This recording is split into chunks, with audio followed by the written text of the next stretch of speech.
caso damos comienzo a la mesa redonda Defensa y Protección de la Constitución, donde, como está previsto en el programa y se ve perfectamente, pues van a actuar la profesora Ahumada, Garantía Jurídica de la Constitución, profesor Gómez Orfanel, Normalidad y Excepción en la Historia Constitucional, y el profesor Martín de la Vega, la Reforma de la Constitución.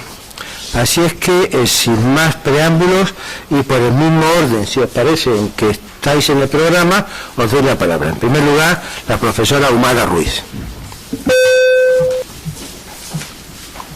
Muchas gracias.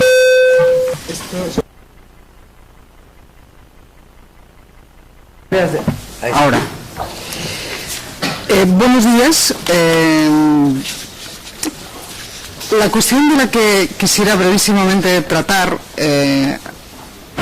dentro del marco de este congreso en el que se trata de las huellas de la Constitución de Cádiz es de la garantía jurídica de la Constitución y, en relación con esta garantía, la relación que puede tener lo dispuesto en Cádiz y las prácticas que se desarrollan durante la vigencia de la Constitución de Cádiz y nuestras instituciones y prácticas actuales para garantía jurídica de la Constitución. Para empezar por el final, simplemente se puede decir que la Constitución de Cádiz, que es seminal y el germen de muchas instituciones y prácticas del actual Estado constitucional, sin embargo, con el máximo entusiasmo que se ponga, no puede considerarse la cuna del control de constitucionalidad. Realmente nada hay en el texto de la Constitución, nada aparece en el discurso preliminar con el que se presenta el fruto de las reuniones de la Comisión, nada hay en la práctica desarrollada bajo la azarosa vigencia de la Constitución de Cádiz que lleve a pensar que quienes hicieron el edificio de la Constitución Política de la Monarquía estuvieran pensando en un sistema para, de manera regular, controlar la constitucionalidad del derecho aplicable de acuerdo con la Constitución que acaban de aprobar. Esto no es decir que fuera una Constitución donde estaba ausente la eficacia jurídica, tampoco es decir que no fuera considerada una Constitución normativa, todo lo contrario.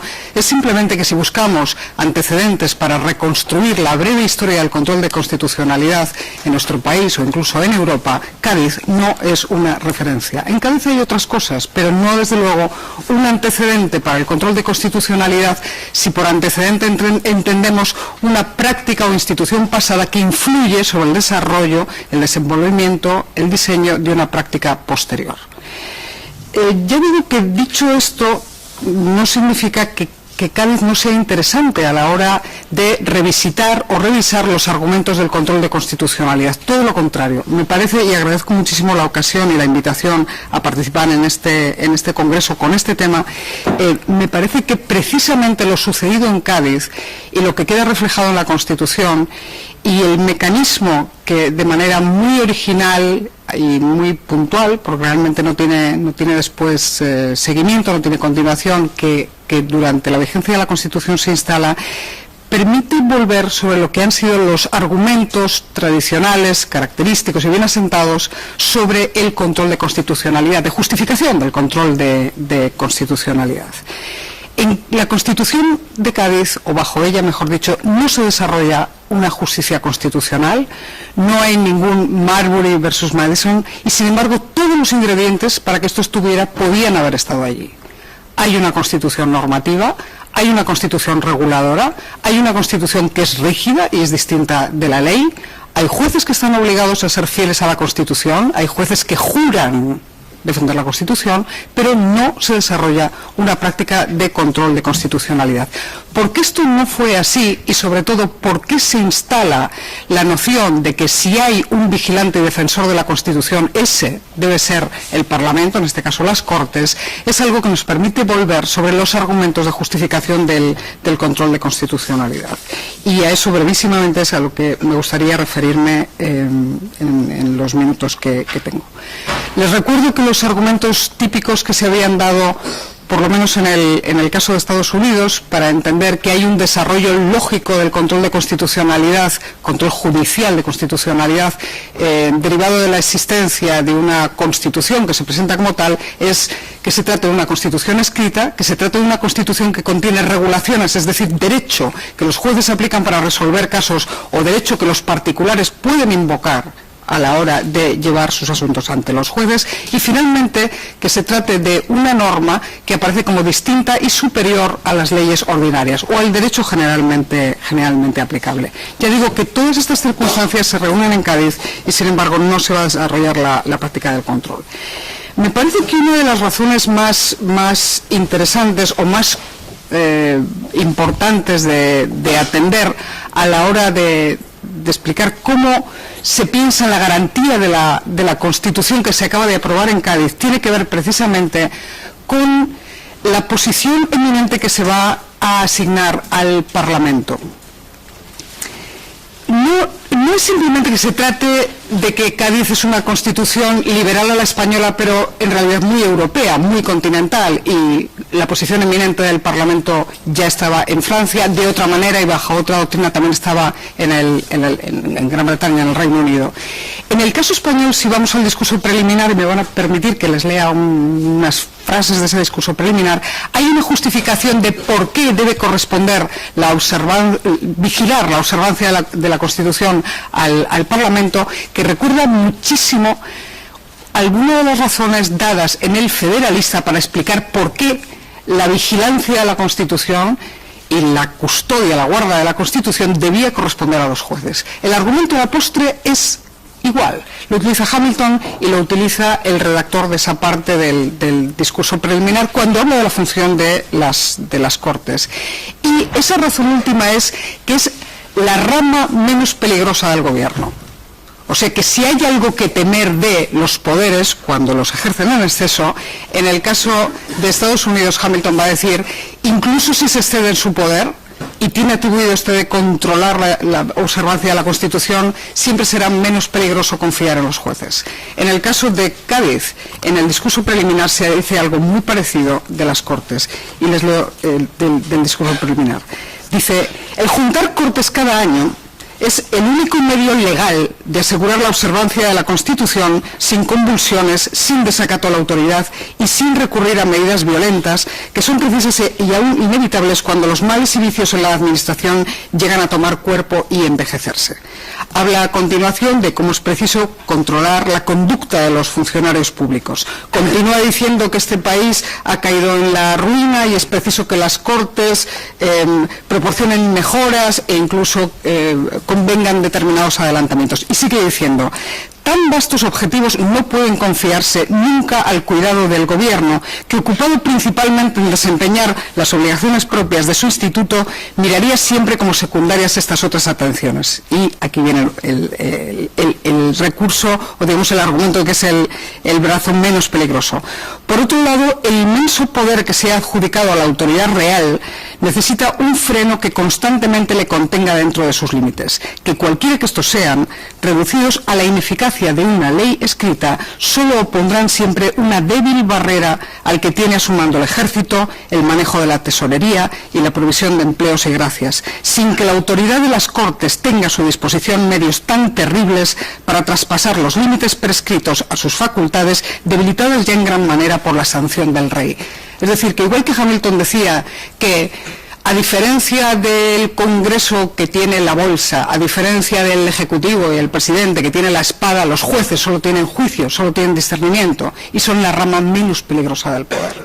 O sea que al final se admite que cabe la posibilidad del exceso, de ir más allá de lo que la Constitución permite, pero a la postre se confía más, en el caso de los constituyentes de Cádiz y por muy buenas razones, en las Cortes.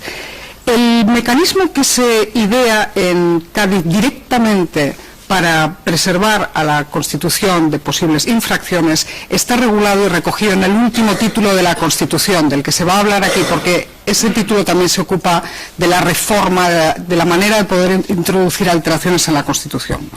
En ese título 10º hay 2 artículos, más un tercero, que son los que resultan de interés para el caso, donde se prevé, primero, que todo español tiene el derecho a representar a las Cortes o al rey para reclamar la observancia de la Constitución, es decir, que todo español tiene posibilidad de informar y denunciar ante las Cortes las eventuales infracciones de la Constitución. Y se dice en el artículo 372 que las Cortes en sus primeras sesiones tomarán en consideración las infracciones de la Constitución que se les hubieran hecho presentes para poner el conveniente remedio y hacer efectiva la responsabilidad de los que hubieran contravenido a ella.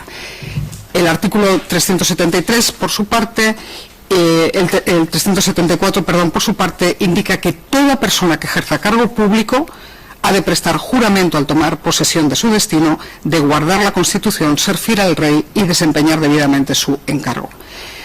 Sobre la base de estos tres artículos se va a desarrollar un esquema, un mecanismo de defensa de la Constitución que, aunque rudimentario, tuvo una cierta práctica, fue utilizado profusamente, y en este recinto nos encontramos con la feliz circunstancia, para mí algo engorrosa y embarazosa, de que la persona que más completamente y más profusamente se ha encargado del estudio del aspecto de las infracciones de la Constitución se haya sentada en esta sala, o sea, es Marta Lorente, o sea que me referiré básicamente a una información que procede de la lectura de las muchas cosas que he escrito sobre el mecanismo de las infracciones a la Constitución, y según ella indica, les decía que fue un mecanismo sí utilizado, no es algo que quedará simplemente en la letra de la Constitución, y al parecer llegó a consultar y conocer unos 1000 expedientes que constan en el archivo del Congreso. O sea que existieron denuncias de infracciones de la Constitución,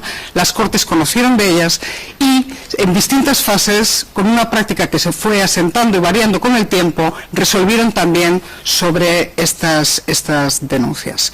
Es posible que al principio las Cortes realmente no supieran qué se esperaba de ellas, cuando la Constitución preveía esta posibilidad de denunciar las infracciones de la Constitución.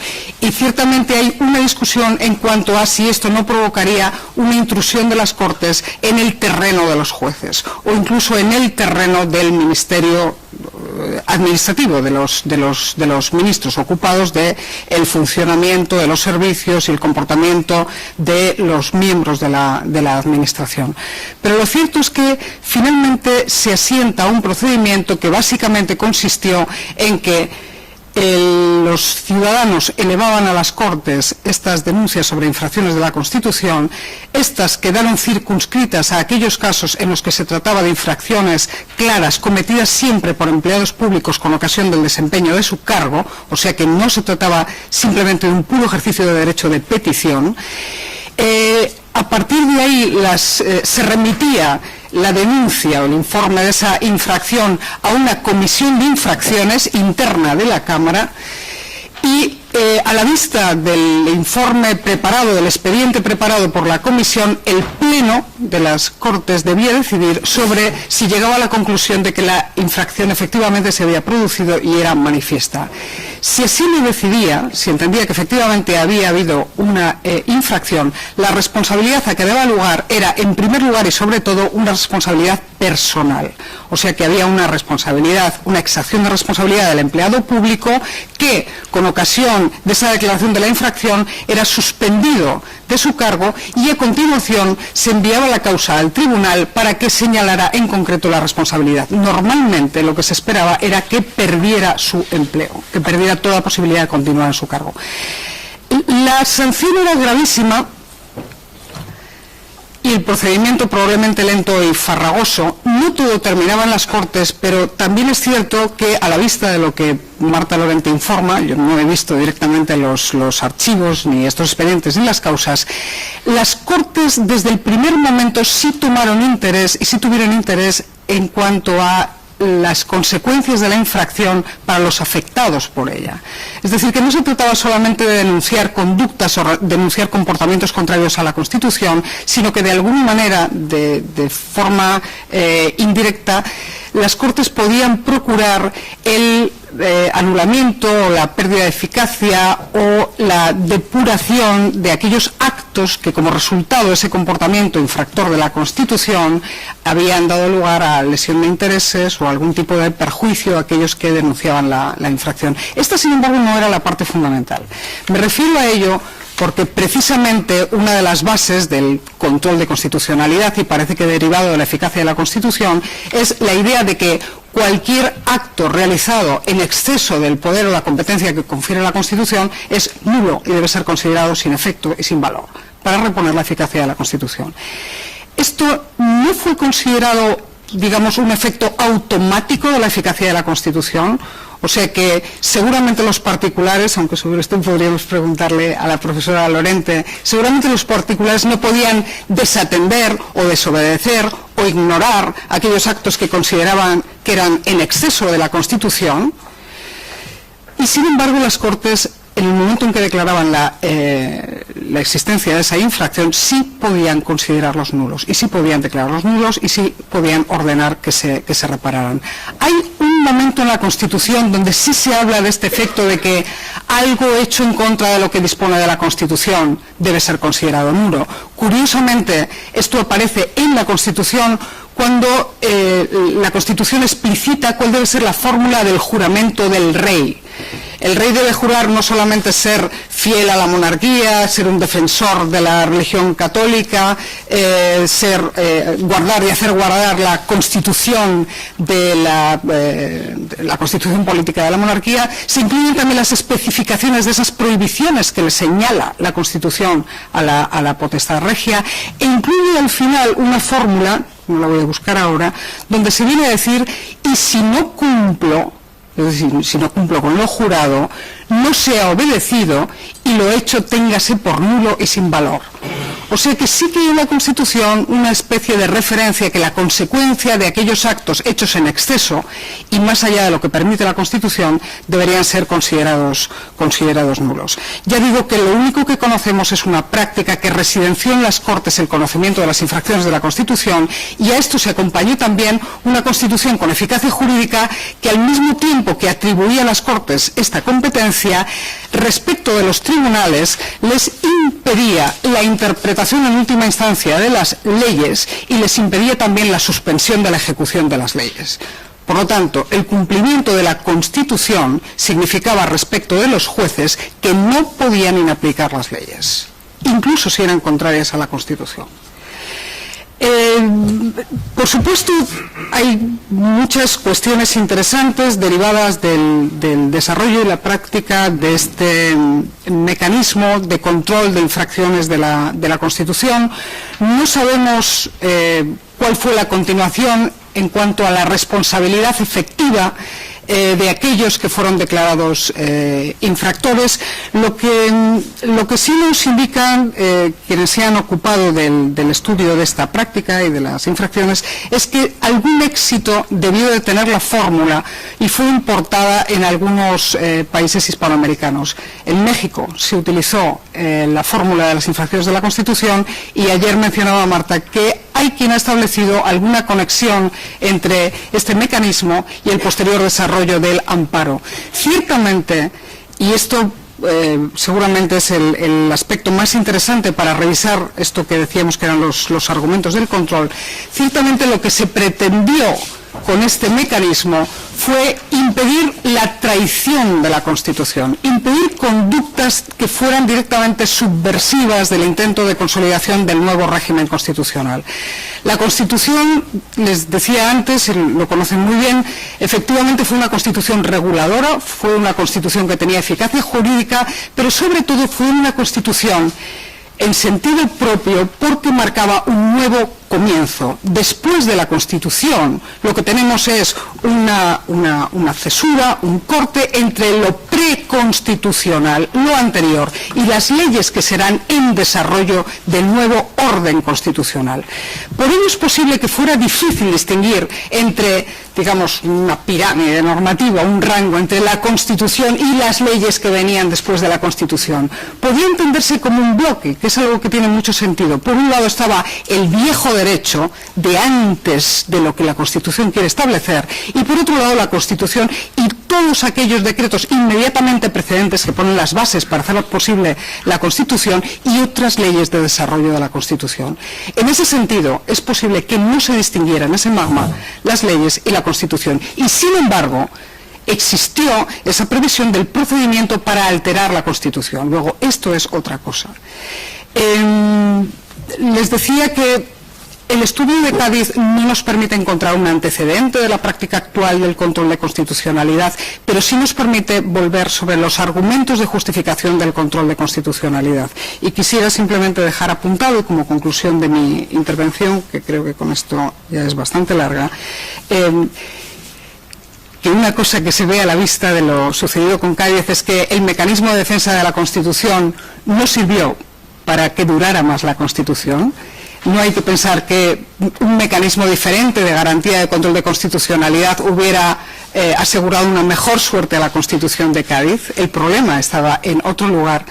Pero la previsión del mecanismo de garantía de la Constitución por la vía de las infracciones sí hace pensar que hay una diferencia en cuanto al propósito cuando lo que se enjuicia es la conducta, es decir, la fidelidad a la Constitución, y cuando lo que se enjuicia es la regularidad o la vigencia del orden constitucional. En ese sentido, la labor posterior, que es la labor codificadora, la elaboración de las leyes de lo que será ya el Estado constitucional, supone de alguna manera el triunfo y la vigencia de los principios de la Constitución de Cádiz. O sea, que dejó de estar vigente, pero en realidad aquello que había puesto en marcha y lanzado siguió adelante.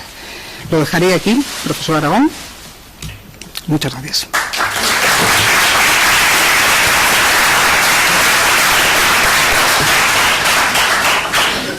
Perfecto, ha sido una intervención estupenda y además en el tiempo que habíamos fijado para que haya lugar después de las siguientes intervenciones a un coloquio que creo que procede.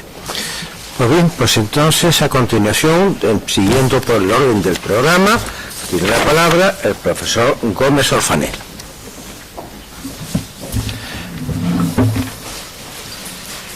Buenos días. Cuando me propusieron el tema, tuve la sensación de que me era claramente familiar. Qué casualidad. Me pone el mismo título que más o menos de mi tesis doctoral 25 años antes. Me he ocupado de excepción y normalidad en algo diferente, el pensamiento de Carl Schmitt,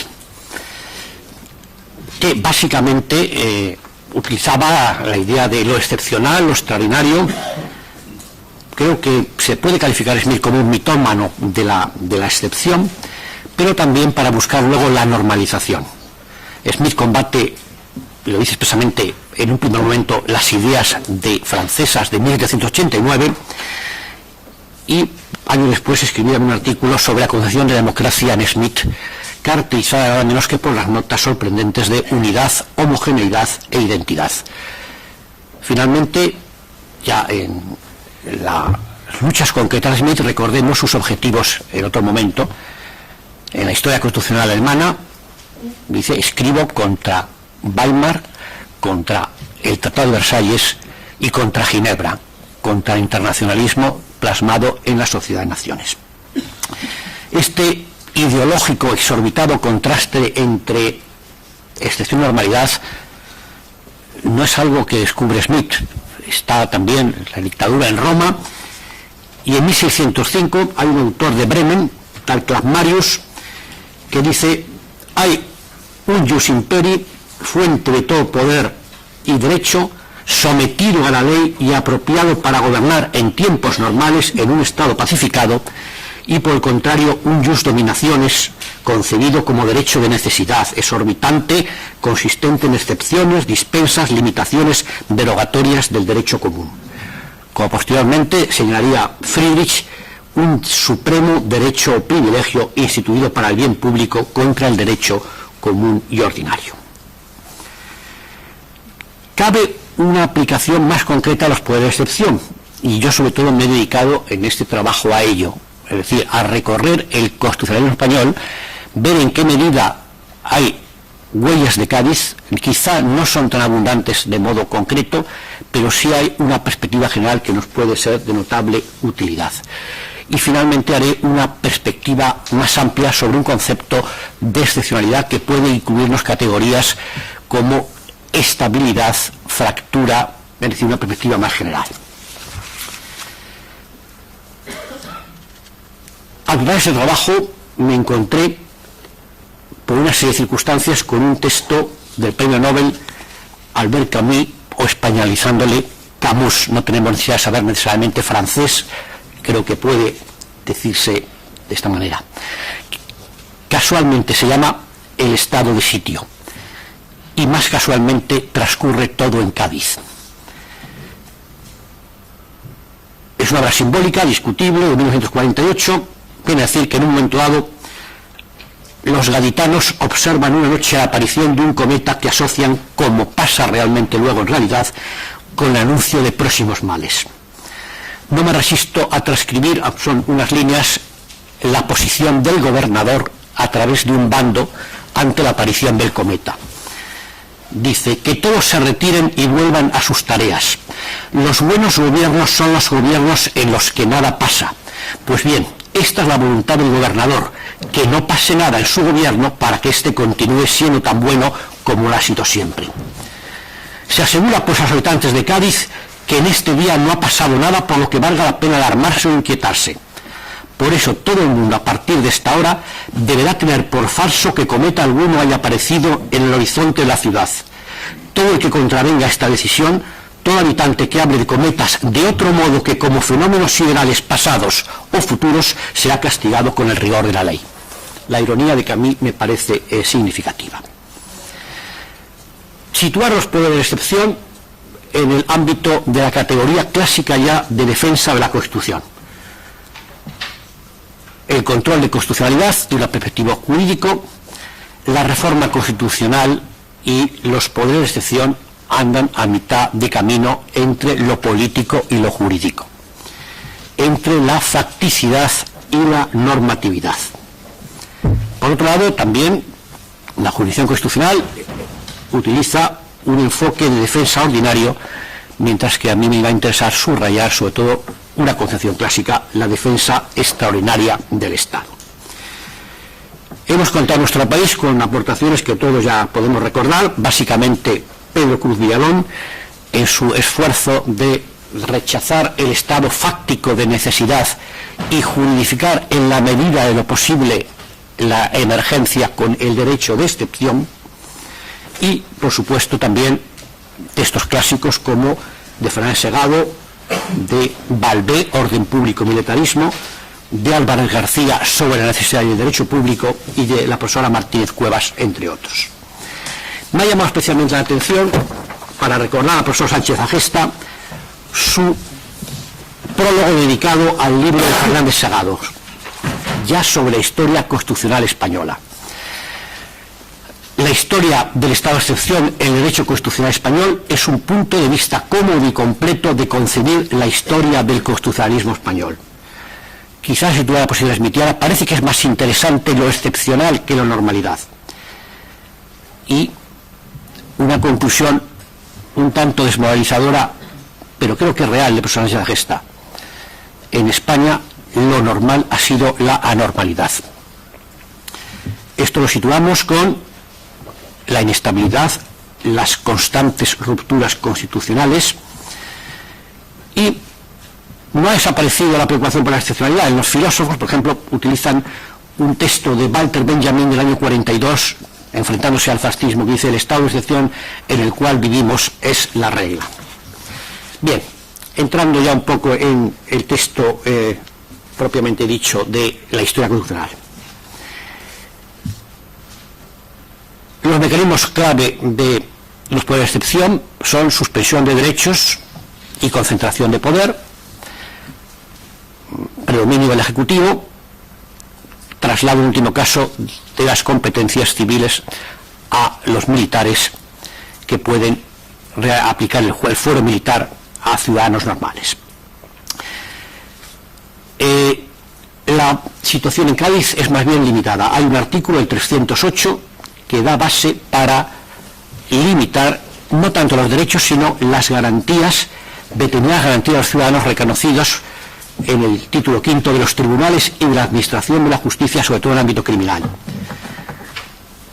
Si la seguridad del Estado lo exigiese, en toda la monarquía o en parte de ella, determinadas garantías para el resto de los delincuentes podrán ser suspendidas. Por otro lado, la profesora Ahumada acaba de señalar cómo la defensa de la Constitución, con esa perspectiva, se encomienda a las Cortes. Al rey se le atribuye algo muy importante, la conservación del orden público en el interior y la seguridad del Estado en el exterior. Pero aquí subyace un tema. Frente a la emergencia, ¿se puede suspender la Constitución? ¿La emergencia elimina la normatividad constitucional? Y significativamente hay un texto importante en la Constitución, el Estatuto de Bayona, el artículo 38 del Estatuto de Bayona, que sin ningún problema traduce textualmente el correspondiente texto de la Constitución francesa del año octavo, una Constitución napoleónica de diciembre de 1799.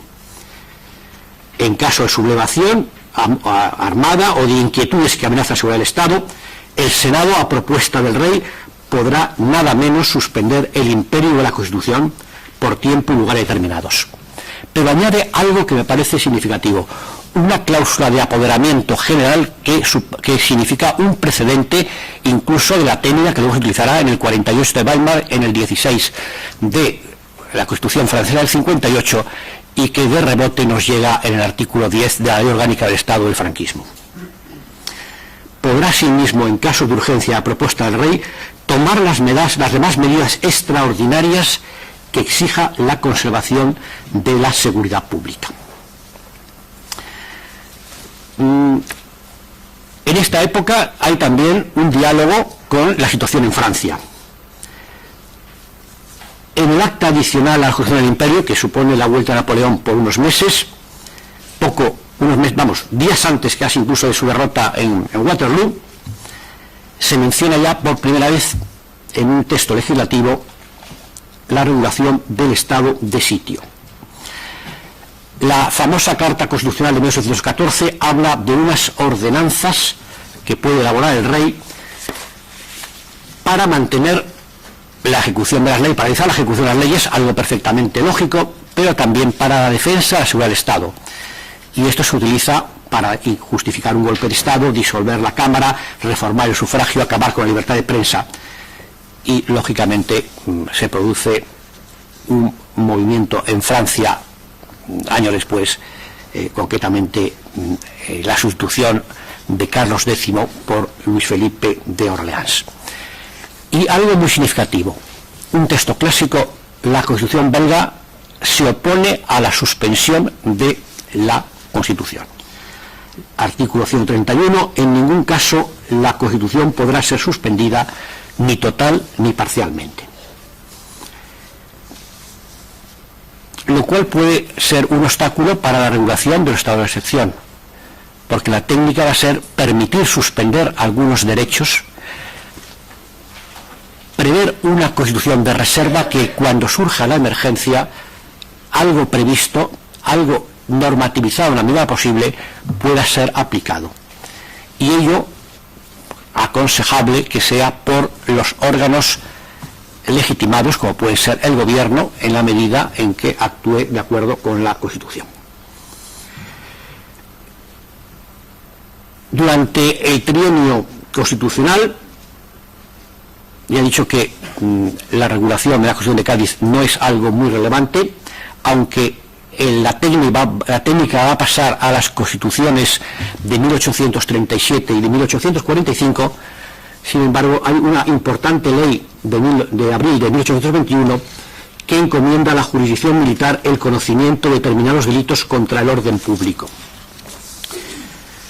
En 1837 hay un precedente importante, no llega a convertirse en ley, pero se presenta un proyecto cuyo título es significativo: Ley Excepcional sobre los estados de sitio, de guerra y prevención.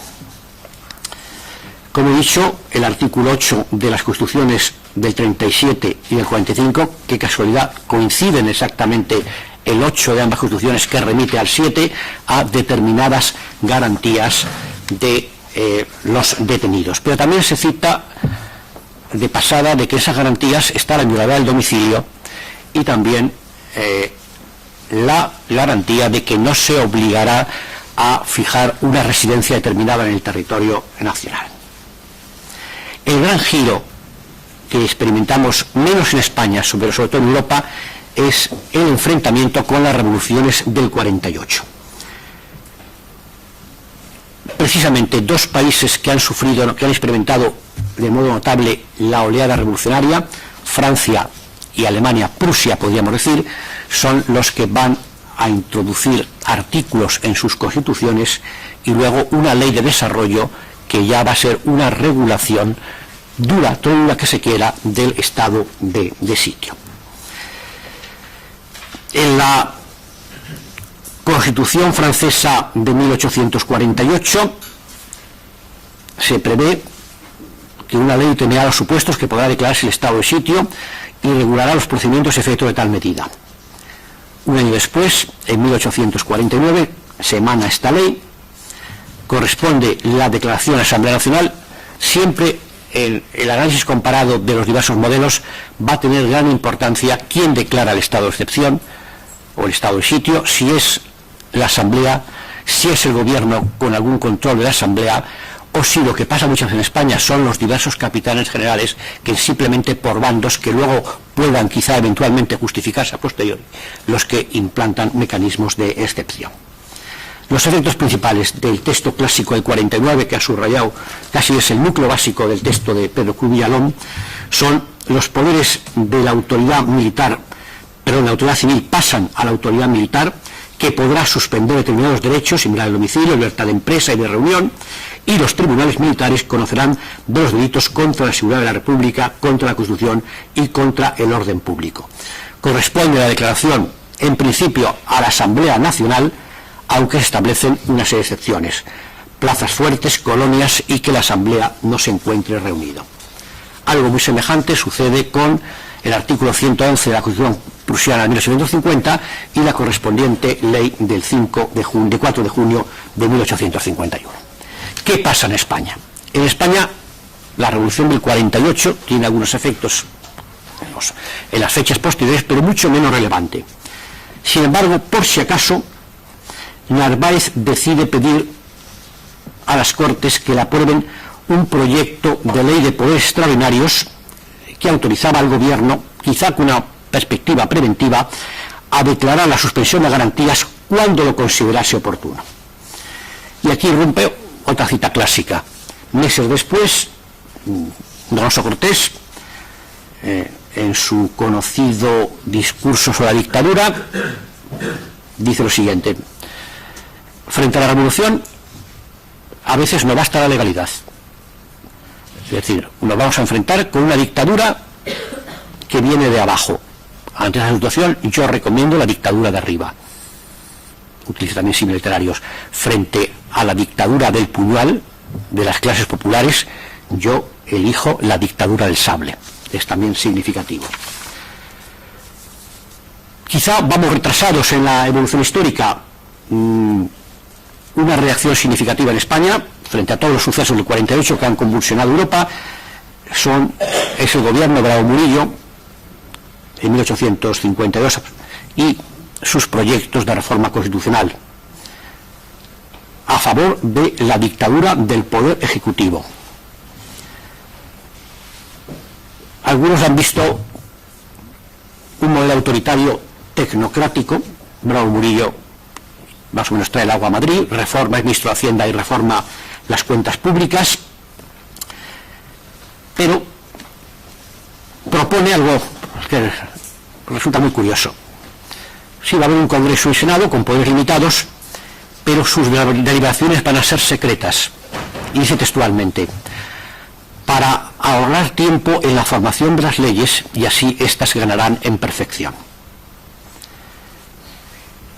Otra técnica muy curiosa es que permite al rey, todo esto se queda en proyecto, diría que afortunadamente, nada menos que anticipar disposiciones legislativas, oyendo previamente a los consejos, a los respectivos cuerpos de la alta administración del Estado, perspectiva tecnocrática otra vez, y dando en la legislatura inmediata cuenta a las Cortes.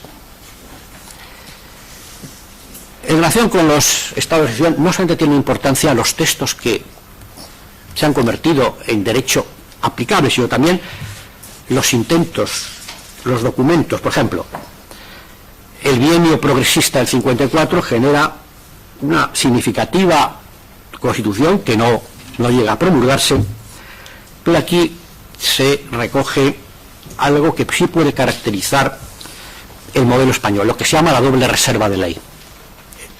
La doble ley de la cual se refiere Ríos Rosas. La suspensión de garantías se declara por una ley y, claro, hace falta aprobar también una ley de orden público, que es la que regirá cuando se declare el estado de excepción. Primera ley, se declara el estado de excepción; segunda ley vigente conforme a la ley de orden público correspondiente. Hay unos intentos justo al final de la época de Isabel II, en marzo de 1967, González Bravo llegará a presentar un proyecto de ley de orden público. Lo presenta como decreto, pero al final logra que una ley lo ratifique en mayo de 1867. Pero, como saben ustedes, Isabel II es destronada, la gloriosa revolución, y algo muy importante, la regulación en la Constitución de 1869. Quizá recogemos el reflejo en la más completa regulación hasta el momento de el derecho de excepción. Y ello dentro de un título donde se contiene también hasta el momento la más profunda, la más significativa declaración de derechos. Se permite, es decir, Pedro Cruz dice totalmente, en España por fin se configura la excepción como régimen de legalidad. El derecho es tanto la norma de lo normal como de lo anormal. Citando a Nicolás Rivero, dice: por fin el círculo se ha cerrado, la revolución ha terminado. ¿Qué es lo que hace esta previsión de la Constitución del 69? Permite la suspensión de garantías por medio de una ley, señala expresamente que no se podrán suspender más garantías que las consignadas en el artículo concretamente el cual estoy mencionando. Y algo muy curioso, las constituciones más garantistas procuran poner un freno a lo que da la impresión que es un claro abuso: las constantes extrañamientos, deportaciones de españoles fuera de su localidad o incluso fuera del territorio nacional. Por ejemplo, se establece como garantía: no podrá autorizarse al gobierno para extrañar el reino ni deportar a los españoles ni para desterrarlos a distancia de más de 250 kilómetros de su domicilio. Se aprueba una ley de orden público, la más importante quizá cronológicamente, en 1870, que lleva el significativo título de Ley para la supresión de los desórdenes y el restablecimiento de la normalidad en situaciones excepcionales. Bien, ¿qué pasa con la etapa siguiente? También hay una referencia en la Constitución, en el proyecto de Constitución de 1973, suspensión de derechos, pero en la Constitución del 73 había una cláusula que decía: los derechos como la vida, la seguridad, la libertad de pensamiento, etcétera, propiedad, son anteriores y superiores a la legislación positiva. Hay quien ha interpretado que esto podría ser un límite para la posible suspensión. ¿Qué sucede con la Restauración? La Restauración originariamente es un régimen fáctico. Logra, por sufragio universal, actuando eficazmente Romero Robledo ya como ministro de Gobernación, conseguir una determinada formación del Congreso de los Diputados, pero se encuentra con la necesidad de legitimar actuaciones fácticas anteriores. Y hay una decisión, una vez elegido el Congreso de los Diputados, que equivale a lo que en otros países es el Bill of Indemnity. Concretamente, un documento, una norma que declara que las actuaciones del Ejecutivo quedan exentas de responsabilidad con carácter retroactivo. Y aquí Cánovas aprovecha para no solamente incluir su actuación.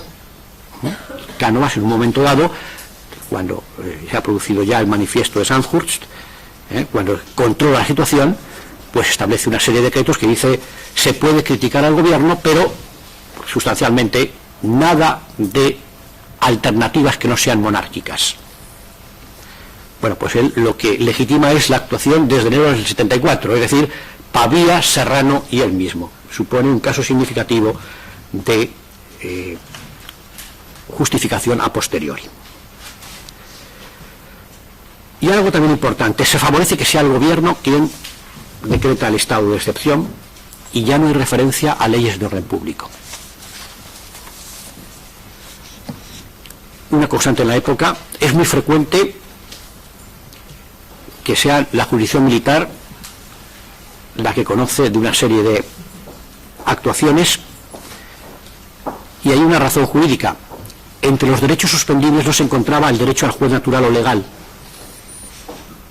Incluso fuera del estado de guerra se producen frecuentes declaraciones y una práctica muy notable también de sometimiento de ciudadanos a la jurisdicción militar. El ejemplo más significativo, y voy ya concluyendo con la historia constitucional, es la Ley de Jurisdicciones del año 1906. Se consideran delitos sometidos a jurisdicción militar el ultraje a la nación, a su bandera, el himno nacional, la injuria o ofensa clara o encubierta al ejército de la Armada o a sus instituciones. Por supuesto, la dictadura de Primo de Rivera encontramos documentos notables. Queda claro que se formó un gobierno de hecho con un rey de hecho, y uno de los primeros documentos es que se le nombra a Primo de Rivera primero jefe de gobierno con refrendo del ministro de Justicia e inmediatamente presidente del directorio militar con el propio refrendo de Primo de Rivera, y con poderes, dice el texto que firma el rey, para proponerme cuantos decretos convenien a la salud pública, que estos tendrán fuerza de ley. Quizá lo más significativo, no voy a entrar en ello porque va pasando el tiempo, es el artículo 72 del anteproyecto de 1927, en el cual remite también a una ley de orden público, y con esto llegamos a la Segunda República. El documento más significativo es la Ley para la Defensa de la República de 21, concretamente creo que es de agosto de 1931, que recoge la influencia de las leyes de defensa de la República alemanas de 1922 y 1930. Es una legislación de excepción, incide en la regulación de determinados derechos y es preconstitucional. La Constitución del 31 entra en vigor meses después. Por tanto, aquí hay un problema, que es que la Constitución del 31 podía entrar en contradicción con la Ley de Defensa de la República. ¿Qué se hace? Elevar a la Ley para la Defensa de la República a rango constitucional. Y por otro lado, cuando se aprueba la Ley Orgánica del Tribunal de Garantías Constitucionales, se dice que las leyes anteriores aprobadas por el Congreso no podrán ser objeto de control de constitucionalidad. El artículo 42 contiene una completa regulación de las situaciones de excepción. Hay una referencia a una ley de orden público que se aprobó en 1933, pero quizá simplemente subrayar, por ejemplo, el artículo 80. Por razones de urgencia se autorizan decretos presidenciales sobre materias reservadas a las competencias de las Cortes. Y el artículo 76, el presidente de la República podrá ordenar las medidas urgentes que exija la defensa o la integridad de la seguridad de la nación, dando cuenta inmediata a las Cortes. La ley de orden público, que la utilizaba en parte el franquismo, contiene una definición que me parece significativa. El orden público reside en el normal funcionamiento de las instituciones del Estado y el libre y pacífico ejercicio de los derechos individuales, políticos y sociales definidos en la Constitución. Se me ha pedido que hable de historia constitucional. Según este criterio, no tendría por qué hablar del franquismo. El franquismo no le gusta la idea de Constitución, critica todo el desarrollo del 19, pero sin embargo creo que una breve apostilla diría que la máxima excepción en nuestra historia política es lo que supone el franquismo. Y simplemente me fijo en un aspecto. El decreto 29 de septiembre del 36 de la Junta de Defensa Nacional convierte a Franco en jefe del gobierno del Estado español, generalísimo, y afirma textualmente que asumirá todos los poderes del nuevo Estado.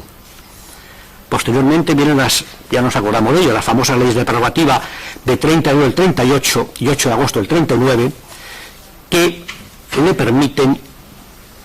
le otorgan la suprema potestad de dictar normas jurídicas de carácter nacional. Con la delegación del Consejo de Ministros, pero se dan cuenta que esto es un error, y meses después dicen, en caso de urgencia o cuando lo estime el jefe del Estado, no hará falta la deliberación del Consejo de Ministros. ¿Cuál es la reflexión? ¿Quiénes han sido los sujetos del poder soberano en España? En la época, digamos, a partir ya de 1812, bueno, pues con Fernando VII, el propio monarca, las Cortes con el rey, la nación, el pueblo, y aunque no se diga expresamente, claramente, no poder constituyente, pero soberanía o algo equivalente, el general Franco. El proceso del cual hablaba Rodrigo Fernández Carvajal de constitución, de dictadura constituyente, de constitución abierta, no hay que olvidar que incluso las disposiciones transitorias de la Ley Orgánica del Estado del 67 mantienen las leyes de prerrogativa. Con esto termino ya este recorrido, pero simplemente repito 2 minutos. También la excepción es algo de flexibilidad, de perspectiva, de continuidad. Si nos situamos en un ciudadano español, pensemos que en 1812 le han dicho que es un ciudadano, que forma parte de la nación, que la nación es soberana, que el objeto del gobierno es la felicidad de la nación. Se va a encontrar con que 2 años después Fernando VII castiga con la pena de muerte a quien sostenga los enunciados, los preceptos de la Constitución de Cádiz. Dice textualmente Fernando VII: lo que hizo Cádiz fue copiar los principios revolucionarios democráticos de la Constitución francesa del 91. Se sancionaron no leyes fundamentales de una monarquía moderada, sino las de un gobierno popular con un jefe o magistrado, lo veíamos ayer, mero ejecutor o delegado, no un rey. En el 20 cambia todo. La famosa frase: marchemos francamente y yo el primero por la senda constitucional, mostrando a Europa un modelo de sabiduría, orden y perfecta moderación en una crisis que en otras naciones ha sido acompañada de lágrimas y desgracias. Y finalmente, la dura reacción. Cádiz fue una traición, esto lo dice el rey el año 23. Se intentó cambiar el gobierno paternal de mis reinos, textualmente, por un código democrático, origen fecundo de desastres y desgracias. Y una reflexión final. Hace unos meses, el anterior presidente del Congreso, Bono, justo cuando se celebraba el bicentenario en septiembre de 1810 de la sesión constitutiva, lo vimos ayer en San Fernando, de las Cortes de Cádiz, dijo lo siguiente: bueno, entre 1812 y 1978 han pasado 166 años. De ellos solamente hemos vivido en libertad 16. ¿Cómo haría el cómputo el señor Bono? No es fácil. ¿Qué es vivir en libertad? ¿Vivir con la dignidad de que nadie nos va a autodeterminar? Ni siquiera los reyes como poderes soberanos, aunque sea participando también con las Cortes, con nuestros representantes. Quizá nos quedarían los periodos de la aplicación de la Constitución de Cádiz, pero claro, también hay unos meses entre el 36 y el 37 que está la Constitución de Cádiz vigente. Incluimos el sexenio, pero el sexenio en los 6 años completos es discutible. Hay otro año también entre las elecciones y el año 78. Y desde luego, curiosamente, no entraría aquí la restauración.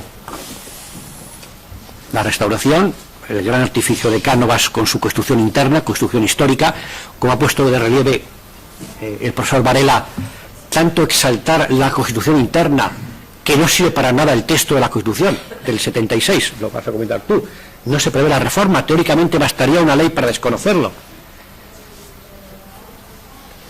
Frente al concepto racional normativo, toda la idea historicista de Constitución, y un toque de enfoque sociológico puesto por Joaquín Costa en 1901, cuando presenta las conclusiones de oligarquía y caciquismo. Lamentablemente esto tiene mucho de apariencia. Esto recoge la influencia de Gumersindo Azcárate, cómo es el parlamentarismo, cómo realmente en la práctica.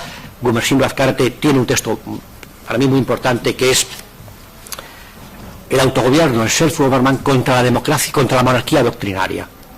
Y lo que dice Costa viene a decir, de constitución histórica nada. La sociología real es, lamentablemente, oligarquía y caciquismo. Muchas gracias, nada más.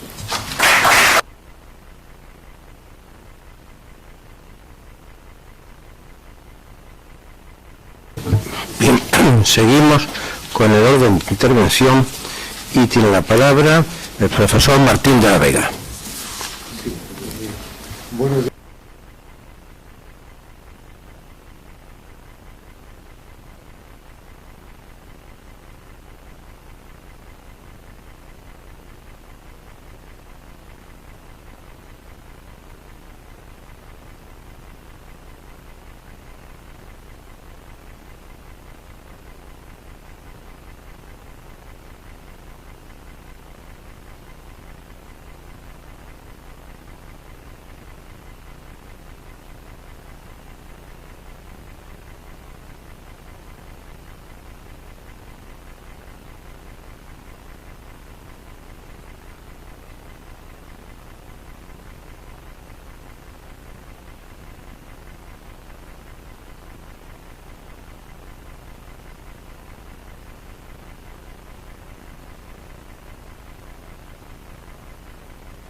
las posturas de Junco, García Cárcel, Juliá, etcétera, en lo que vienen a tomar es postura por una determinada interpretación. Es decir, igual que los gaditanos hablaban de los comuneros, aquí se está hablando de Cádiz. Luego, hablar de Cádiz no es inocente ni lo ha sido nunca, y exige un planteamiento previo, digamos, si quiere.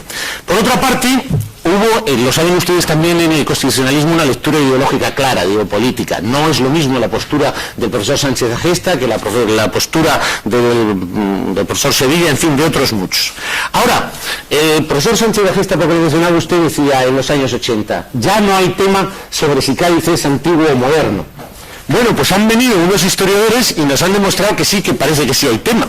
Es decir, volvemos otra vez al planteamiento de si antiguo y moderno, simplificándolo mucho.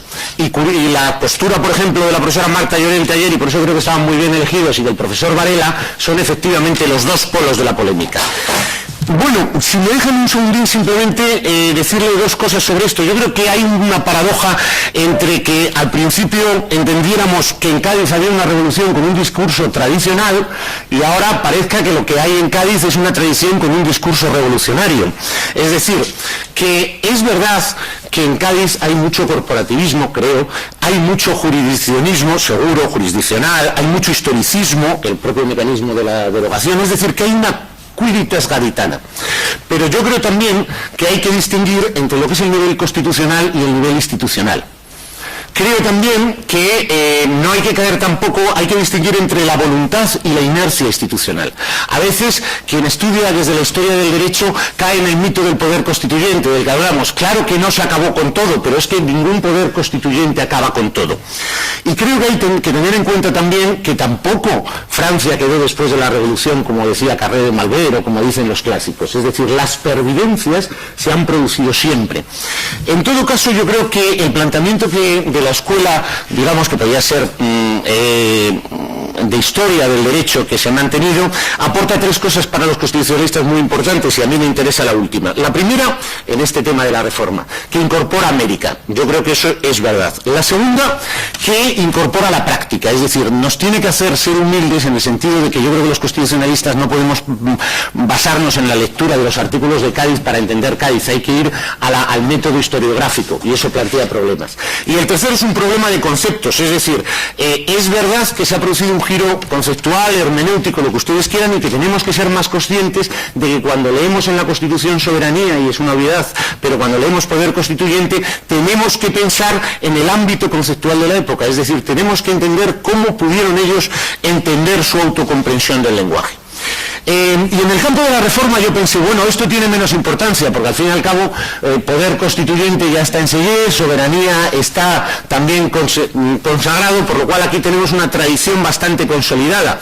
No creo que sea tanto. Por ejemplo, los artículos, lo saben ustedes, la revisión de Bacot y todo sobre el concepto de soberanía nacional y popular en el 85, que es la que utiliza Varela, precisando en el giro lingüístico lo que no había tanta diferencia entre soberanía nacional y soberanía popular, por ejemplo, de Bacot, o cualquier otro. Pero es que Cádiz, además, es en sí mismo un problema de lenguaje. Es decir, ¿hay un momento gaditano? Sí.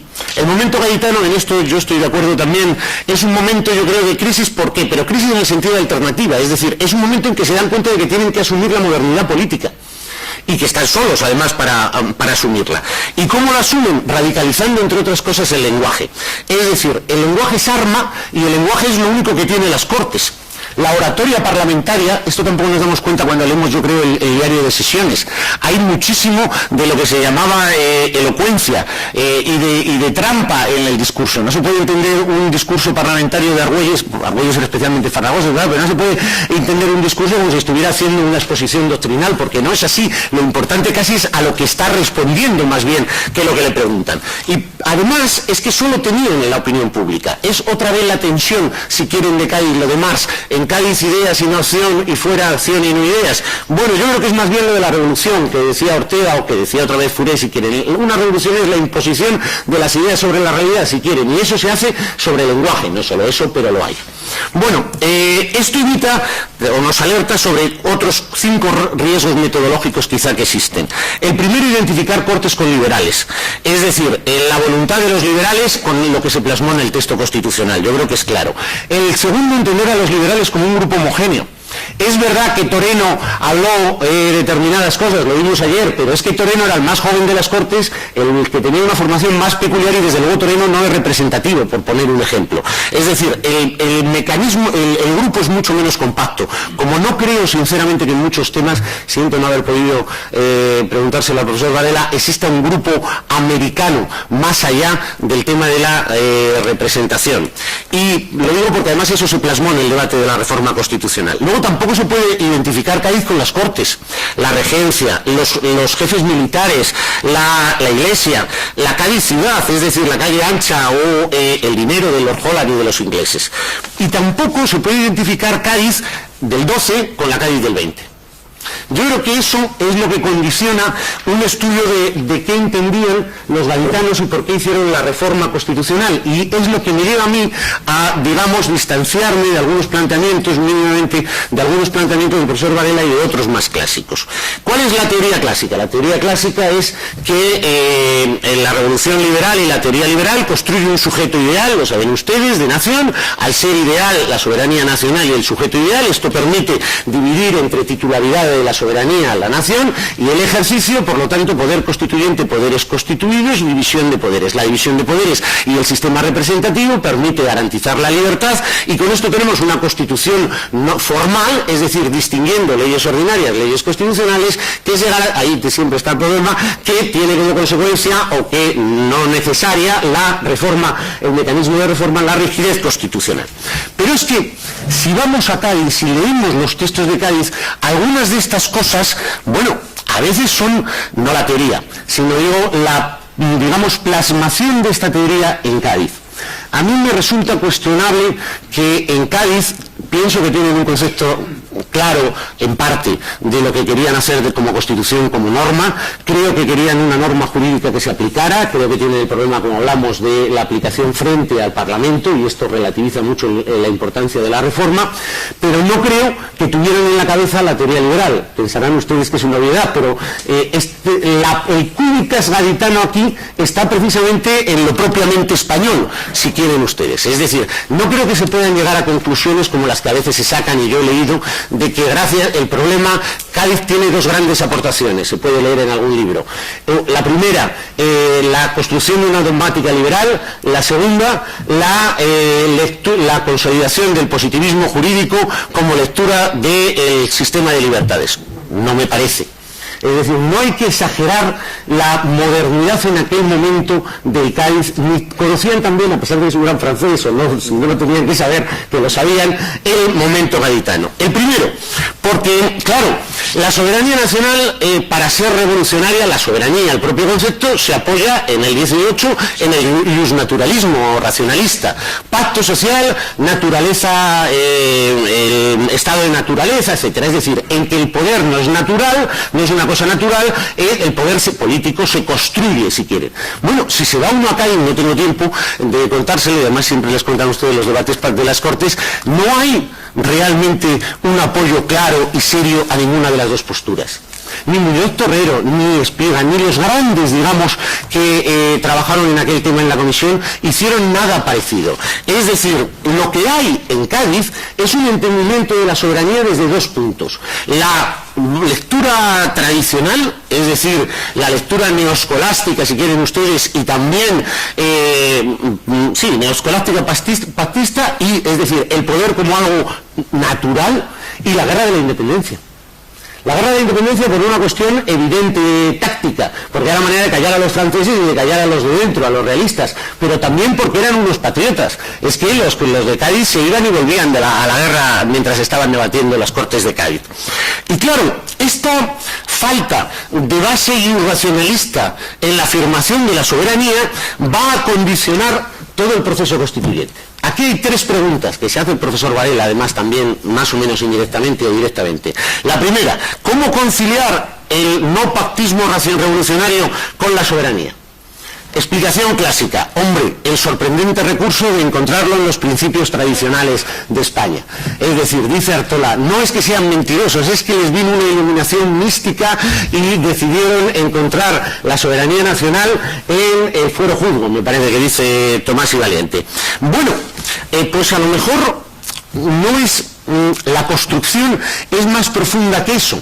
Quiero decir, que no es una mera argucia argumental, sino una manera en la forma en que se construyó el propio proceso constituyente gaditano. Aquí, por ejemplo, me parece importante las aportaciones, por ejemplo, del profesor Garriga, etcétera. Es decir, es que no hay que ver quizá tanto Cortes y Constitución como proceso constituyente, Cortes, que son las Cortes, lo llaman leyes fundamentales y constitutivas de la monarquía española, y en último lugar el orden constitucional.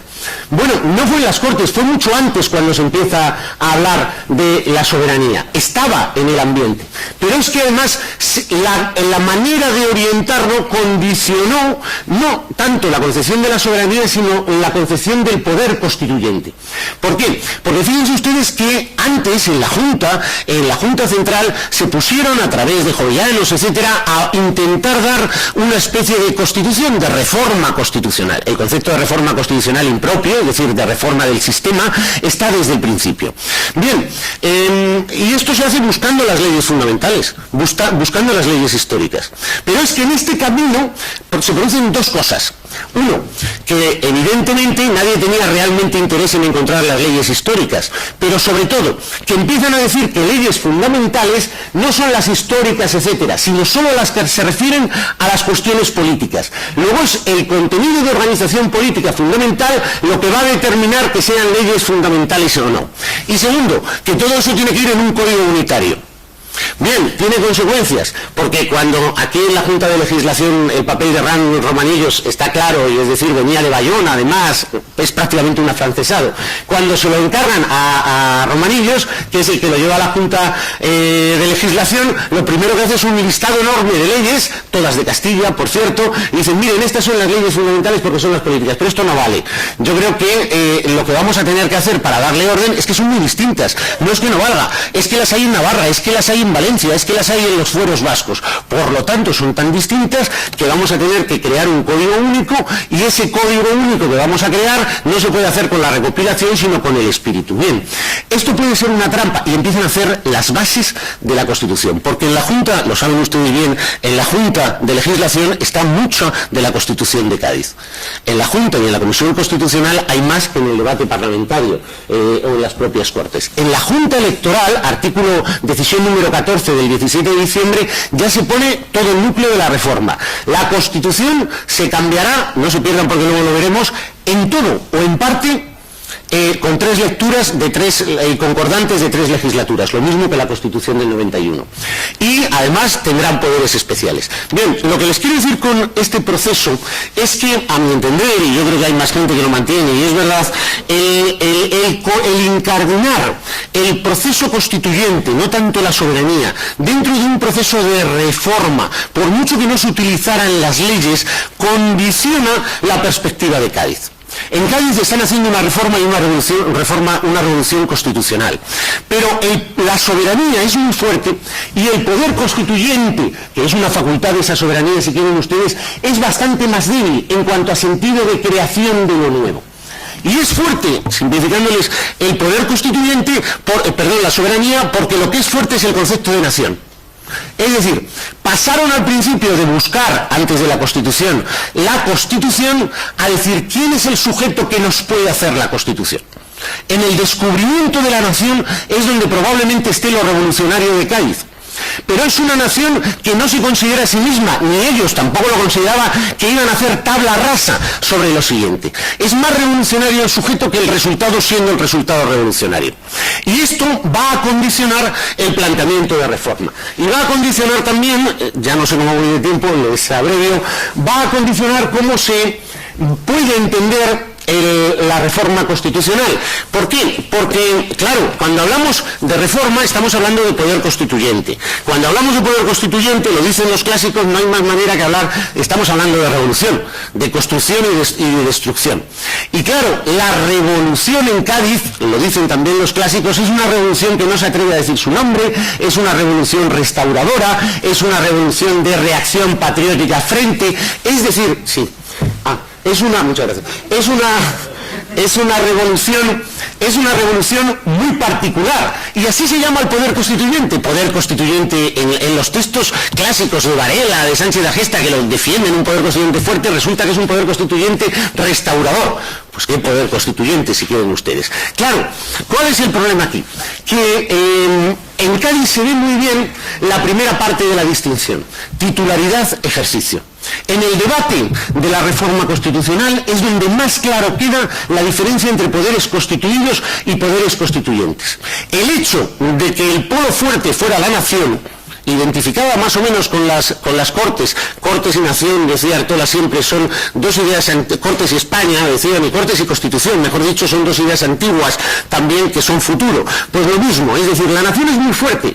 Una nación, perdonen que les recuerde que yo creo que en esto tienen algo de razón los historiadores del derecho, una nación que no es una nación concebida como ente absolutamente ideal y por lo tanto en términos de soberanía nacional. Yo creo que ellos utilizan soberanía nacional y popular de la misma manera, que quieren hablar de lo que se llama soberanía nacional, evidentemente, pero no creo que entiendan la nación como la entendía Carrero y Malvera. Es decir, hay muchísimo, por hacer un poco de demagogia si quieren, es decir, hay muchísimo de corporativismo, hay muchísimo de catolicismo en la nación gaditana, y eso condiciona, lo ha estudiado muy bien Portillo, el concepto de soberanía también. Pero así todo se distingue bien poder constituyente y poderes constituidos. El problema es quién hace la reforma constitucional. En la teoría clásica, la reforma constitucional la tiene que hacer un poder constituido, constituido si quieren ustedes, pero un poder distinto del constituyente. Aquí se planteó el tema clásico de, vamos a ver, de si en el primer constitucionalismo revolucionario el poder de reforma no llegó a confundirse con el poder constituyente. Sí, pura y simplemente. Hay muchos, lo saben ustedes, muchas personas que mantienen que efectivamente en Cádiz, en Francia, en el 91, en el constitucionalismo revolucionario, el poder de reforma se identifica con poder constituyente. Bueno, ¿por qué se dice? Pues porque el mito de la construcción, digamos, de la soberanía nacional puede funcionar como un prejuicio ideológico, si quieren, siempre que se entienda que se queda detrás. Desde el punto de vista jurídico es nación, es un poder constituido, desde el punto de vista político es un poder constituyente. O como dice Varela y los positivistas, etcétera, no entendieron que la soberanía no era de la nación, sino del Estado. Esa es una de las explicaciones clásicas. Que en Cádiz pega menos, porque por muchas cosas que veremos después también, si quieren, en Cádiz hay constitucionalismo sin Estado. Luego habrá Estado sin constitucionalismo, pero lo que no había en Cádiz era mucho Estado, y desde luego muy positivistas tampoco creo que fuera.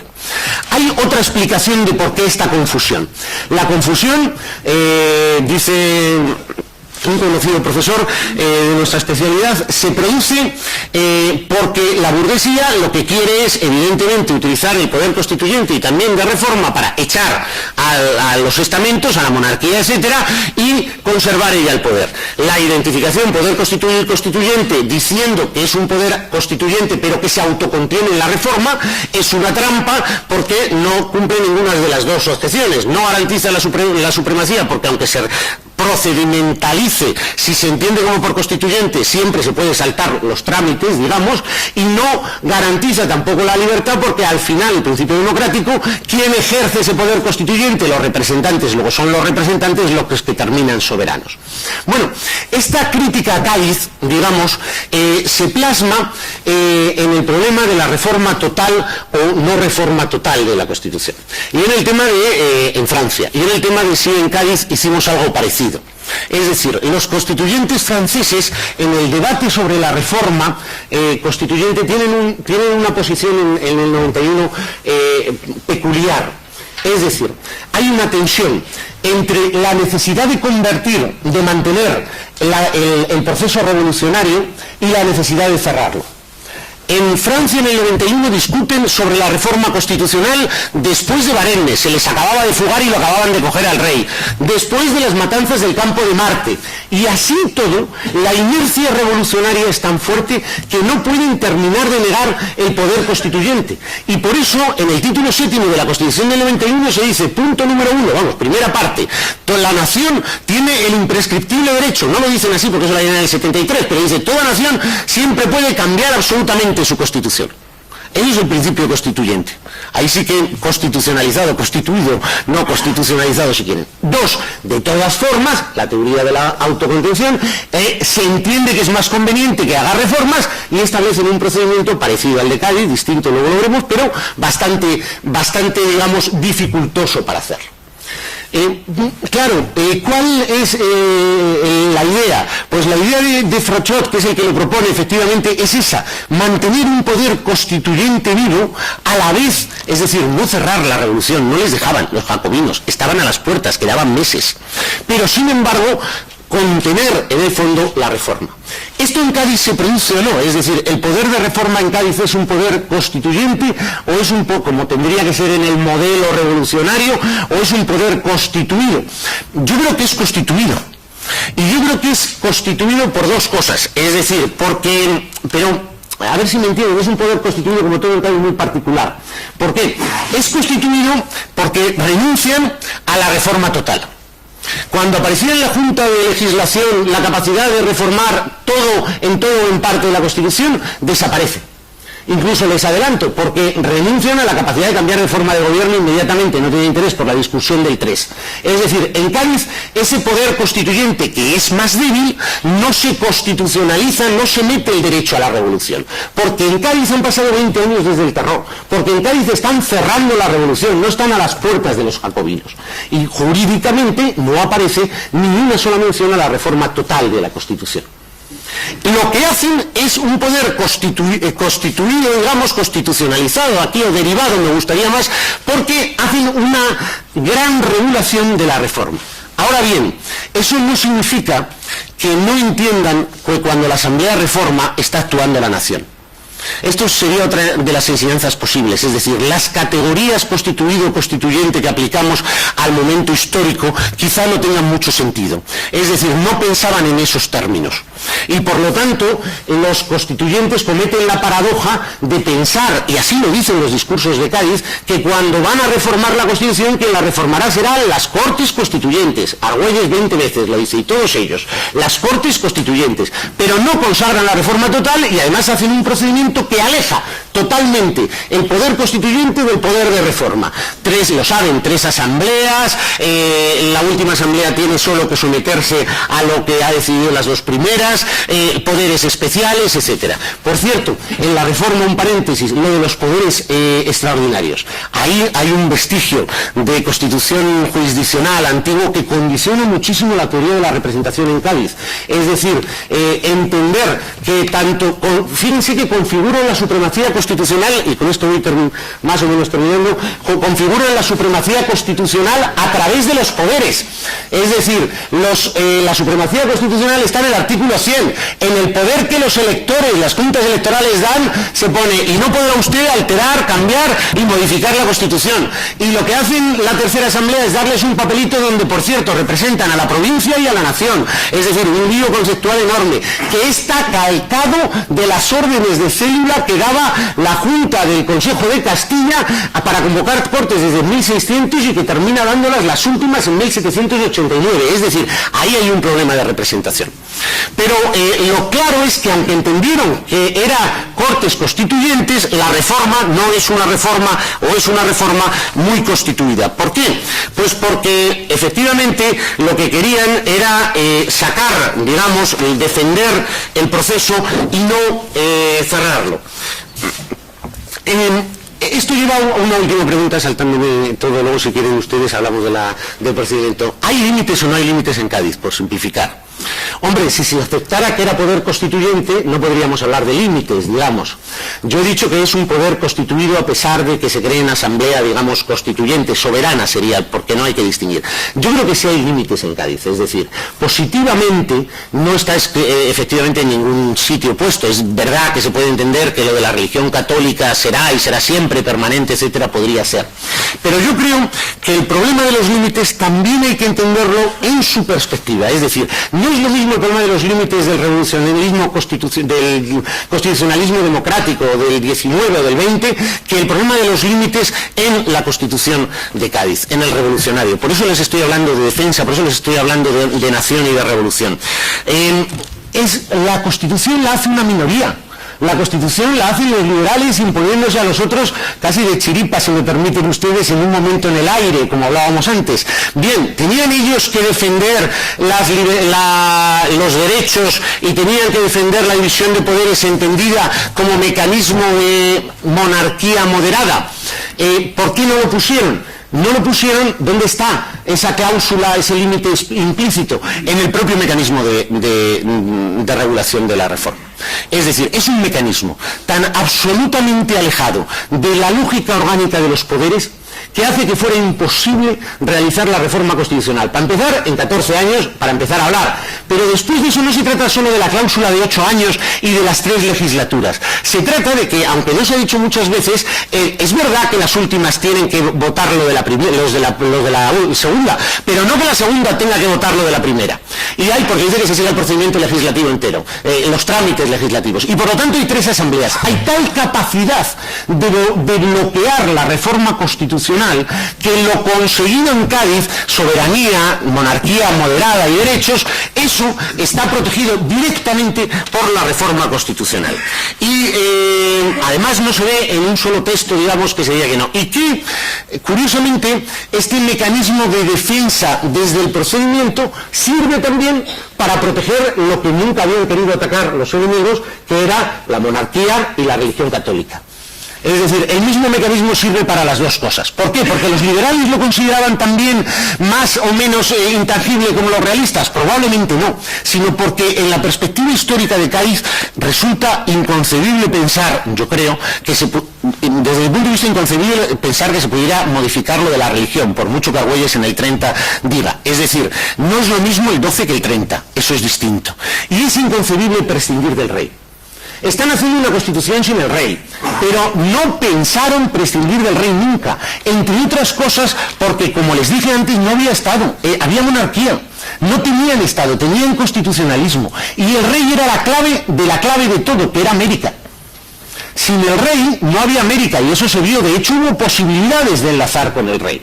Luego, son unos monárquicos peculiares, y no creo, como dice Varela en este caso, que la cláusula de que quita, por tanto, la capacidad de veto al rey para la reforma, y que por lo tanto sería posible cambiar la Constitución sin el rey y hacer una Constitución de otra manera, sea la más revolucionaria de la Constitución de Cádiz en ese sentido. Es importante porque fija la soberanía nacional, pero no parece que hay. Yo no creo que ahí realmente fuera. ¿Qué pasó? Pues simplemente, termino ya, perdón. Sí, ya está. ¿Por qué hicieron este procedimiento de reforma? Porque querían imponer la Constitución. Querían defenderla frente al rey y frente a los demás, a los demás. Querían imponerla. Y querían imponerla porque habían hecho un cambio y estaba amenazado. Y es una imposición que no querían negociar. Todo el mundo que sepa, en Cádiz el juramento era obligatorio, las infracciones, se llegó a pensar en penalizar, proponer la reforma antes de los 8 años. Y por lo tanto era también una apuesta, era una apuesta de todo o nada para el rey. Y perdieron. Pero era una apuesta en que no se permitía cumplir ninguna de las 3 funciones clásicas de la reforma, la de cambiar poco porque no hay tiempo, la de garantizar porque no se podía frente al rey. Por lo tanto, tuvieron mala suerte los constitucionalistas de Cádiz, y la reforma constitucional siguió pendiente. Y ya, lo siento, me he puesto nervioso, no sé cómo terminar. Yo creo que está terminando, exacto.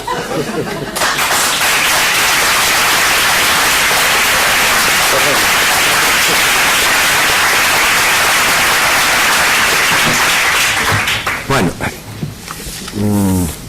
antes de comenzar una parte importante de esta mesa redonda, y que debe ser de cualquier mesa redonda, que es el coloquio, y que algunos pequeños excesos en el tiempo lo han acortado, pues antes de eso yo debo dar cuenta de que se han presentado, lo querido para este momento, porque al principio había poca gente, se han presentado comunicaciones a esta mesa redonda, y que han sido 4. Y que están en disponibles en la página web de la ASE desde hace ya algún tiempo.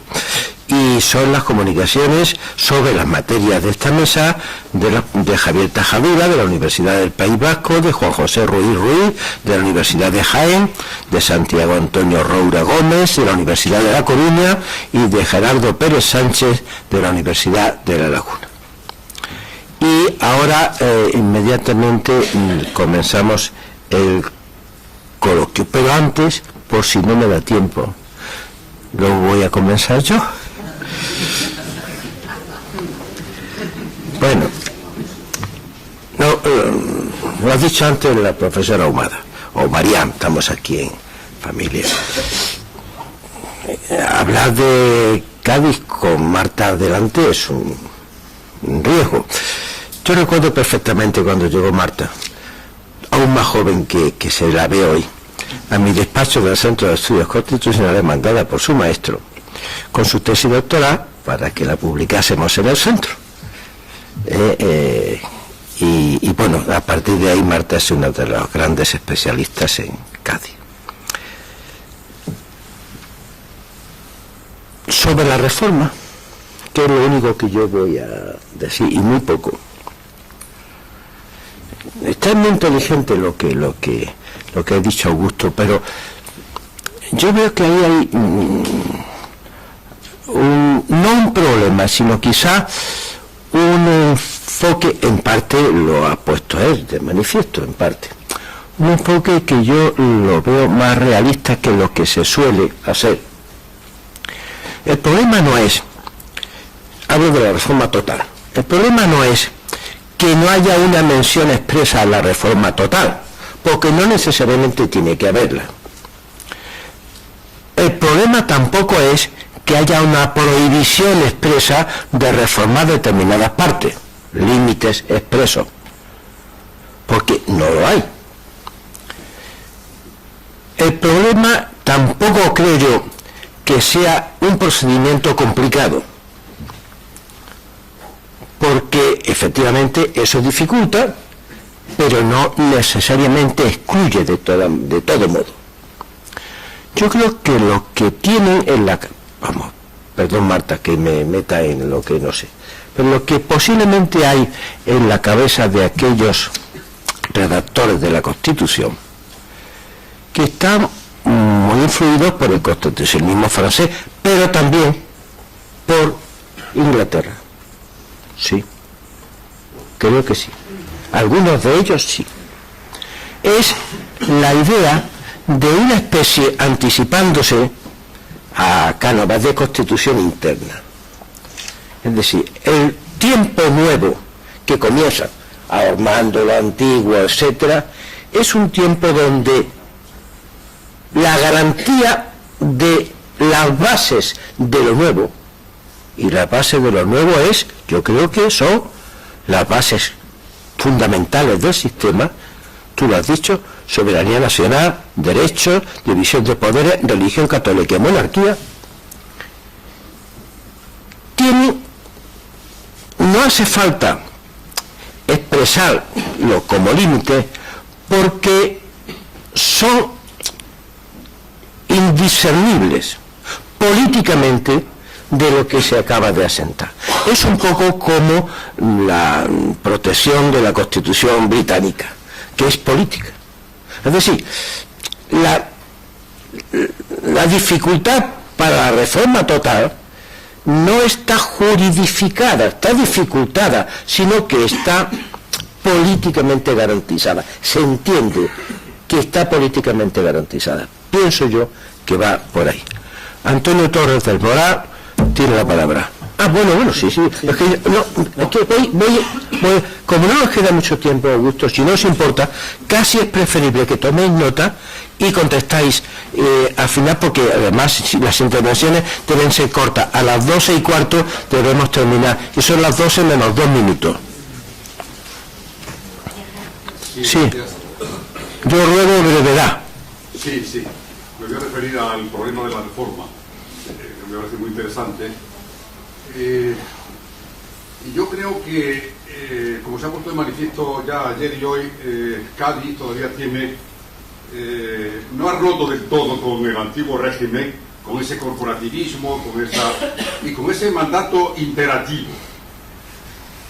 Los poderes que reciben los diputados por la Junta Provincial de Electores, poderes ordinarios, lo llaman así, con un límite que es la Constitución.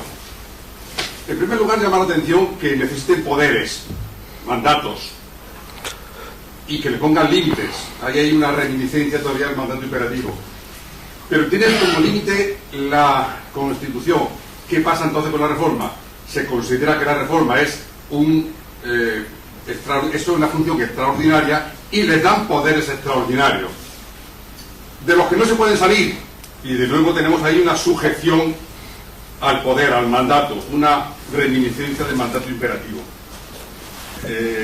No ha roto todavía con eso y me parece que hay que ponerlo de manera... Pero por cierto, tiene similitud con Francia, tanto en el 91 como en la Jacobina.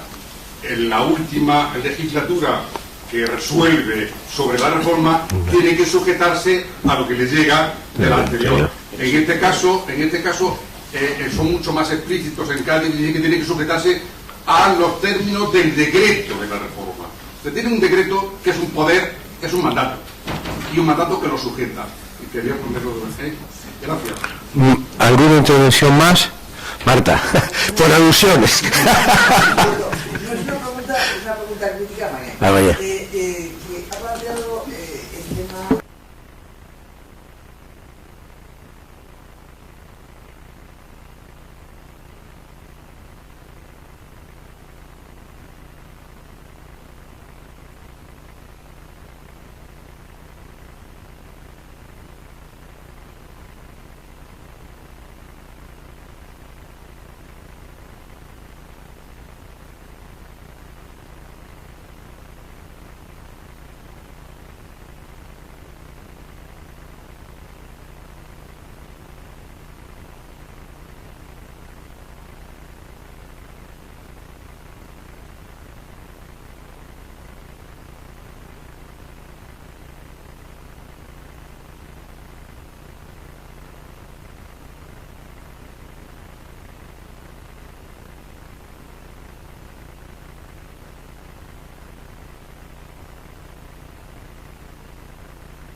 ¿Intervención?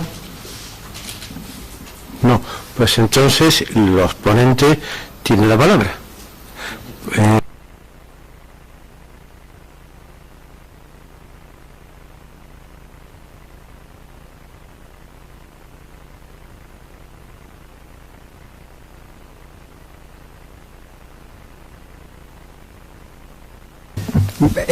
En realidad estamos de acuerdo. Yo solamente hablaba de que a partir de cierto momento hay una especie de argumentos aceptados del control de constitucionalidad, como que lo lógico es que los jueces que aplican el derecho son los que deben resolver la cuestión de derecho de qué norma entre dos en contradicción debe aplicarse. Y ese argumento en sí es lo que no es lógico o digamos natural, sino que depende del contexto, y estamos de acuerdo. Por supuesto que el Poder Judicial no se ve igual en el reino del Common Law y en el reino de la Europa continental, por supuesto, pero también en Estados Unidos, si se me permite, por continuar un poco más, está todavía por escribir cómo fue que los jueces, que durante mucho tiempo eran los apéndices de la autoridad regia, de pronto se convierten en los héroes de la nueva historia constitucional. Es verdad que hay un comportamiento en el litigio que tienen con la metrópoli, etcétera, etcétera, que lleva a que estén del lado de los colonos y después de los independentistas, pero aún así, en los estados, o sea, en las colonias recién independizadas de Inglaterra, la posición eminente es de los legisladores, lo primero, o sea, sin duda. Luego, lo que viene después es esa idea de que los tribunales, y por eso citaba el federalista y por eso citaba Hamilton. Hamilton inventa una idea de que los tribunales son un cuerpo intermedio entre el pueblo y la legislatura. Y también lo recoge, y tú lo conoces mucho mejor que yo, Alexis de Tocqueville, cuando explica que los legistas son ese cuerpo conservador, que en este país donde se está innovando todo realmente son los que retienen una inercia retardataria más conservadora que permite una estabilidad que de otra manera no existiría. Y yo creo que tú ayer lo indicabas muy bien, que lo que está sucediendo en España es un intento de reformar no solo la justicia, que evidentemente en la Constitución de Cádiz, sino además el tipo de juez. Efectivamente indicabas, los de menos son los jueces de letras, normalmente son jueces legos, o sea que ¿cómo confiar en alguien que al mismo tiempo puede ser el alcalde o el concejal, el juez, etcétera, etcétera? O sea que solamente me refería a eso, y la mención era a esa referencia no tanto a poder neutro como el poder que aunque se exceda no es tan peligroso, el least dangerous branch, que desde luego en Estados Unidos Hamilton dice es el poder judicial, y aquí en el discurso preliminar se dice en otras veces es las Cortes. Por el orden.